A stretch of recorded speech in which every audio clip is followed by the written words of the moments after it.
और भारत के गणतंत्र होने के लगभग 70-72 सालों के बाद अपने घोषित उद्देश्यों से भटक गया है कि दिया होगा जिसे भी दिया होगा भाग्य ने, दिया होगा जिसे भी दिया होगा मुकद्दर ने, दिया होगा जिसे भी दिया होगा भगवान ने। हमें जो कुछ मिला है वो भारतीय संविधान से मिला है, जिसके रचयिता बाबा साहेब डॉक्टर भीमराव अंबेडकर थे।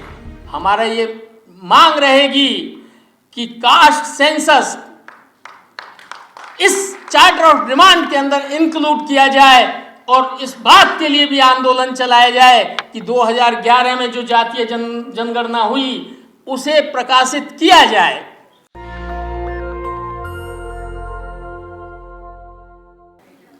सबसे पहले तो मैं आप सब लोगों को बधाई देना चाहूँगा कि आप सवेरे से इस कन्वेंशन में बैठे हुए हैं और सभी की बातें ध्यानपूर्वक सुन रहे हैं। साथियों, लगता है कि हमारा देश जो है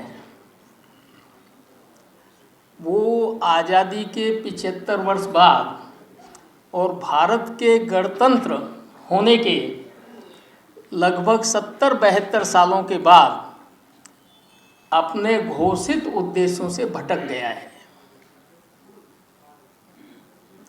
आज जरूरत है कि हमारे देश में जनतांत्रिक गणतंत्रीय प्रणाली को, इस देश के हुक्मरानों को मजबूत करना चाहिए, जबकि वो फिर से ब्राह्मणवादी व्यवस्था, मनुवादी व्यवस्था को पूरा करने पर लगे हुए हैं।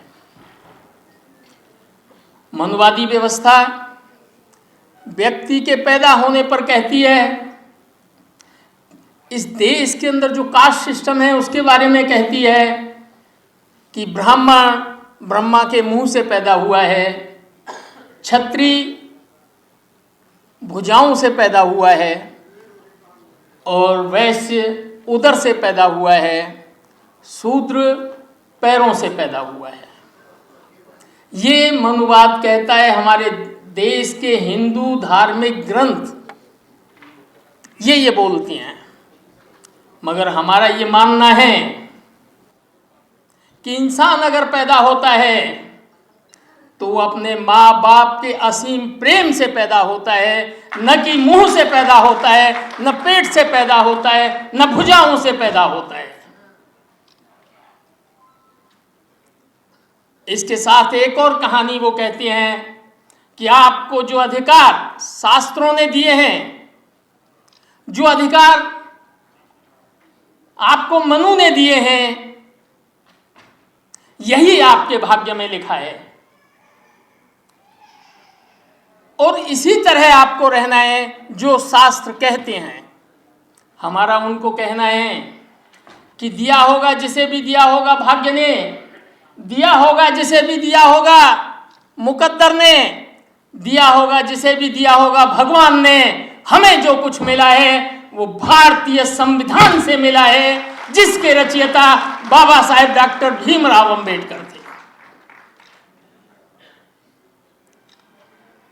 ये अत्याचार सहना ये दलितों के मुकद्दर में नहीं है।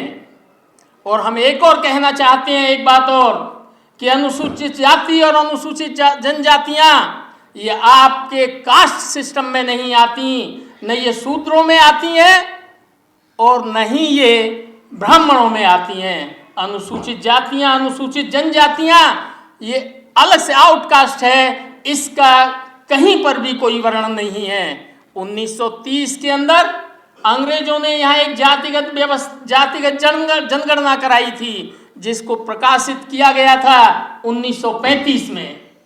उसमें ये तमाम जातियां जो शेड्यूल कास्ट में कही जाती हैं, इन सबको एक शेड्यूल में डाला गया था और इन्हें शेड्यूल कास्ट कहा गया। इन पर हिंदू धर्म का कोई भी नियम लागू नहीं होता, मगर धीरे धीरे प्रचार इस तरह हुआ मनुवाद का कि इनको हिंदू धर्म के अंदर समाहित कर लिया गया। जिस तरह से कि आज आदि आदिवासियों को कहा जा रहा है कि वो हिंदू लिखें अपने आप को, जबकि वो तैयार नहीं है। अत्याचार इसलिए होता है कि हम बर्दाश्त करते हैं, और हमारी महिलाओं के साथ, हमारी बच्चियों के साथ, हमारी बेटियों के साथ जो जुल्म होता है वो इस कारण से होता है कि वो चाहते हैं कि ये अनुसूचित जाति, अनुसूचित जनजाति के लोग समाज के अंदर सर उठाकर न चल सकें, इसलिए ये अत्याचार किए जाते हैं। और इन अत्याचारों का मुकाबला आपको अपनी एकता के साथ करना ही होगा। साथियों, आज एक अत्याचार नहीं होता, बस्तियां की बस्तियां जलाई जाती हैं, दंगे कराए जाते हैं, घर जलाए जाते हैं, आगजनी की जाती है, और डकैती और लूट की जाती है, और जिसके अंदर अनुसूचित जाति के लोगों को फंसाया जाता है, और अधिकतर मामलों में उनके खिलाफ केस भी दर्ज नहीं होने दिया जाता, और वहीं पर फैसला करके रफा दफा कर दिया जाता है। ये तमाम स्थितियां इस देश में हैं। मुझसे पूर्व वक्ताओं ने जो कहा, मैं उस सब में नहीं जाऊंगा, मगर मैं कुछ चीजें जो चार्टर ऑफ डिमांड के अंदर आनी चाहिए उसके बारे में जरूर चर्चा करना चाहूँगा। 2011 में सामाजिक, आर्थिक और जातीय जनगणना हुई थी, सर्वेक्षण, मगर इस पर जातीय जनगणना को इन्होंने पब्लिश नहीं किया सरकार ने, बाकी दूसरे किए। हमारा ये मांग रहेगी कि कास्ट सेंसस इस चार्टर ऑफ डिमांड के अंदर इंक्लूड किया जाए, और इस बात के लिए भी आंदोलन चलाया जाए कि 2011 में जो जातीय जनगणना हुई उसे प्रकाशित किया जाए। इसके साथ मैला ढोने की जो प्रथा है उसको रोक लगाई जाए, जिस पर हमारे उद्घाटनकर्ता आज के सम्मेलन के विल्सन बैजवाड़ा जो थे वो इसी पर काम कर रहे हैं। इस पर पूर्ण रूप से रोक लगे और इसके लिए वैकल्पिक काम की व्यवस्था की जाए। प्री स्कूल से लेकर विश्वविद्यालय स्तर तक की शिक्षा को ये एक समान गुणवत्तापूर्ण शिक्षा और फ्री की जाए, क्योंकि अनुसूचित जाति और दलितों के बच्चों के लिए ये संभव नहीं है कि वो प्राइवेट स्कूल में पैसा देकर हायर फीस पर अपने बच्चों को पढ़ा सकें। इसके साथ अंतरजातीय विवाह को बढ़ावा देने के लिए प्रोत्साहन राशि दी जाए, और इन लोगों को जो अंतरजातीय विवाह करते हैं उनको प्रोटेक्शन देने की जरूरत है, और सरकार प्राथमिकता के तौर पर उन्हें ये सुविधा प्रदान करे। मैं सिर्फ 2-3 ये पॉइंट हैं, बस वही डिस्कशन में नहीं जाऊंगा, मैं सिर्फ उसके बारे में बता रहा हूँ जो हमारे चार्टर ऑफ डिमांड में होना चाहिए।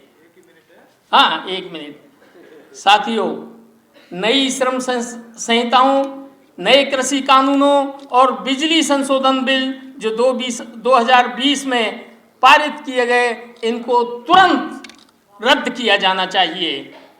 इसके साथ संपूर्ण देश में दलितों के लिए, अनुसूचित जाति जनजाति के लिए आवासीय प्लॉट की व्यवस्था हो।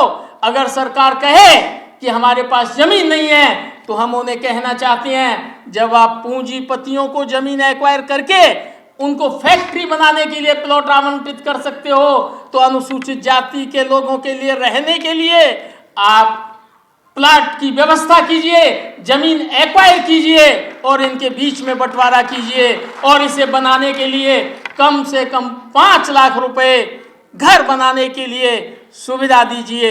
और उन तमाम लोगों को जिनके पास कोई जमीन नहीं है घर बनाने की, जिन्हें किसी भी तरह का किसी आवासीय का लाभ नहीं मिलता, उनको जमीन और ये उसको बनाने के लिए घर, दोनों चीज, दोनों पैसा उसके लिए दिया जाना चाहिए। इन्हीं शब्दों के बाद मैं अपनी बात समाप्त करता हूँ। नेशनल दस्तक की आपसे गुजारिश है कि अगर इसको बचाना चाहते हैं तो नेशनल दस्तक को सब्सक्राइब करने के लिए रेड कलर के सब्सक्राइब बटन को दबाएं, फिर बेल आइकन की घंटी दबाएं। नेशनल दस्तक को बचाने के लिए बहुत जरूरी है कि हर खबर को शेयर करें, लाइक करें, कमेंट जरूर करें।